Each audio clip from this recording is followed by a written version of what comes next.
آپ نے شاید واقعہ سنا ہوگا، حضرت شیخ احمد کبیر رفاعی رحمت اللہ علیہ بڑے درجے کے اولیاء اللہ میں سے ہیں، بزرگان دین میں سے، بہت مدت تک مدینہ طیبہ جانے کی خواہش تھی، آرزو تھی، ہر مسلمان کو ہوتی ہے، وہ تو اللہ والے بزرگ تھے، ان کو تو کتنی ہوگی، لیکن سالہ سال کی خواہش کے بعد موقع ملا ایک دن حاضری کا نبی کریم صلی اللہ علیہ وسلم کے روضہ اقدس کے سامنے، تو وہاں بے ساختہ جا کر 2 شعر پڑھے۔ شعر کا مطلب یہ تھا کہ یا رسول اللہ، میں دور سے، جب میں آپ سے دور تھا تو میں اپنے روح کے ذریعے آپ کی خدمت میں سلام بھیجا کرتا تھا، اللہم صلی علی سیدنا، درود کے ذریعے سلام بھیجا کرتا تھا، لیکن آج اللہ تبارک و تعالیٰ نے یہ موقع مجھے عطا فرمایا کہ میں خود آپ کے روضہ اقدس پر حاضر ہوں، فامدد یدیک لکی تحظی بہا شفتی،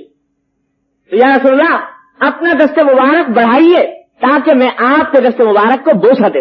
یہ شعر پڑھے تو مورخین نے لکھا ہے کہ جو ہی یہ شعر پڑھے تو روضہ اقدس میں سے نبی کریم سرور دو عالم صلی اللہ علیہ وسلم کا دست مبارک ظاہر ہوا، اور ہزاروں انسانوں نے یہ نظارہ کیا کہ دست مبارک ظاہر ہوا، احمد کبیر رفاعی رحمۃ اللہ نے دست مبارک کو بوسہ دیا اور دست مبارک پھر واپس رہا۔ اتنا عظیم الشان واقعہ ان کے ساتھ پیش آیا، اور یہ مورخین نے متعدد تاریخوں میں لکھا ہے، اور لکھا ہے کہ ہزارہ افراد کی موجودگی میں یہ واقعہ پیش آیا۔ لیکن جب یہ واقعہ ہو چکا تو شیخ احمد کبیر رفاعی رحمۃ اللہ نے کیا کیا، اس واقعے کے بعد جا کر سب مسجد نبوی کے دروازے پر لیٹ گئے اور کہا کہ جتنے لوگ ہیں میں سب کو قسم دیتا ہوں کہ میرے اوپر پاؤں رکھ رکھ کے گزرے،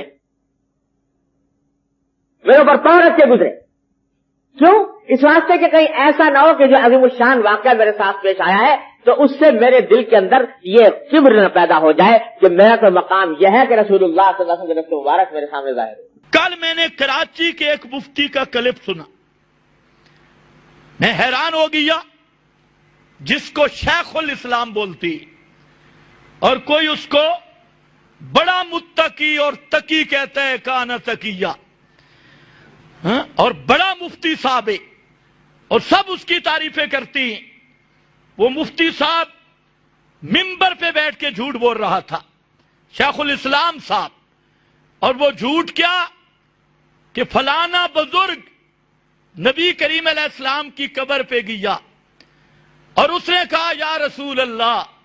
میں جب دور تھا تو اپنا جسم بھیجا، اپنا روح بھیجا کرتا تھا سلام کے لیے، اور اب آپ کے روضہ پہ آ کے میں نے جسم کو حاضر کیا ہے، لہذا مہربانی فرماؤ ہاتھ باہر نکالو تاکہ میں مصافحہ کر لوں۔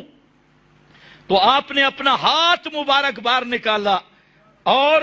اس بزرگ نے مصافحہ کیا، ہزاروں آدمیوں نے دیکھا، تو انتہائی لحاظ کے ساتھ کراچی کے مفتیوں سے میرا سوال ہے کہ اس واقعہ کی صحیح سند پیش کرو۔ تمہیں شرم آنی چاہیے شیخ الاسلام اور حضرت اقدس کہلاتے ہوئے کہ منبر پہ بیٹھ کے جھوٹ بولتے ہو، اور جھوٹ بھی ایسا، یہ کس حدیث میں واقعہ آیا؟ یہ مورخین لکھتے ہیں، تو کون سا جھوٹ ہے جو مورخین نے نہیں لکھا؟ اور مجھے تعجب اس بات پہ ہے کہ جس آدمی کو ہم بڑا معتدل سمجھتے ہیں باقی مولویوں میں سے،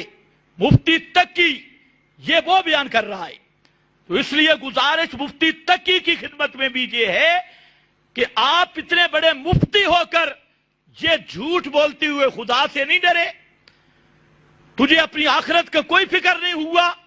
ایسے جھوٹ خرافات بکتے ہوئے تیرے ان جھوٹوں دوسرے جو عام جن کی مثال مثلو کمثل الکلب ہے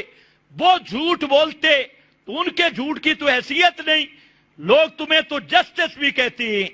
اور کراچی کے مولوی تمہیں شیخ الاسلام بھی کہتی ہیں، حضرت اقدس بھی کہتی ہیں، اور تم منبر پہ یہ جھوٹ بول رہا ہے کہ آپ صلی اللہ علیہ وسلم کا ہاتھ مبارک نکلا۔ کم از کم ہم تو طالب علم ہیں، فتاوی علماء بلد الحرام اٹھا کے دیکھ، فتاوی علماء بلد الحرام میں یہ سوال ہوا کہ بعض لوگ کہتے ہیں کہ فلانا بزرگ گیا اور آپ صلی اللہ علیہ وسلم نے اپنا ہاتھ روض اقدس سے نکالا، تو یہ کیسا واقعہ ہے؟ تو فتاوی علماء بلد الحرام میں صاف لکھا ہے یہ زندیقوں کی بات ہے، کوئی مسلمان یہ بات نہیں کر سکتا۔ اب ایسے جھوٹ جس پر ہم اتنے ہی کہہ سکتے ہیں کہ اللہ مفتی صاحب کو رجوع کی توفیق دے کہ اتنے بڑے مفتی ہو کر آپ کی ان تقریروں سے عوام الناس کا ستیہ ناس ہوگا، وہ گمراہ ہوں گے۔ اس لیے میری گزارش یہ ہے کہ اگلی بیان میں اس سے رجوع کریں اور صاف کہہ دیں کہ مجھ سے غلطی ہوئی ہے، یہ واقعہ ثابت نہیں۔ حضرت فاطمہ کے لیے تو ہاتھ نہیں نکلا، وہ رفاعی بزرگ پتہ نہیں وہ مسلمان ہی تھا یا نہیں، سوفڑ سا۔ اور جن صحابہ کے ایمان کی اللہ نے گارنٹی دی اولئک ھم المؤمنون حقا، کسی صحابی کے لیے بھی آپ کا ہاتھ نکلا؟ کیوں نہیں نکلا؟ رفاعی کے لیے نکلا۔ میں حیران ہوں کہ بدعت کی چھاپ ایسے لگتی ہے کہ دماغی توازن بھی ٹھیک نہیں رہتا، کبھی سوچا ہی نہیں۔ اچھا پھر رفاعی صحابی بن گیا تھا تو بابا ہم کسی کو اس طرح معاف نہیں کرتے جو پیغمبر کے دین کی دھجیاں بکھیرتا جائے اور تم اوپر اس کو کوڑ دیتے جاؤ۔ شیخ الاسلام حضرت اقدس مفتی اعظم اور جسٹس ریسٹس وہ اس سٹیج سے بچ نہیں سکتا جب تک رجوع نہیں کرے گا۔ ہم کچھ عرصہ انتظار کریں گے کہ مفتی صاحب کو اللہ رجوع کی توفیق دے اور صاف عوام کے سامنے کہہ دے کہ مجھ سے غلطی میں میں نے جھوٹ بولا ہے، وہ بے سند واقعہ ہے، اس واقعے کی کوئی سند نہیں۔ اور اگر نہیں تو پھر مفتی صاحب تو بڑے عالم ہیں، مفتی صاحب کی خدمت میں گزارش ہے اس واقعہ کی صحیح سند پیش کرو،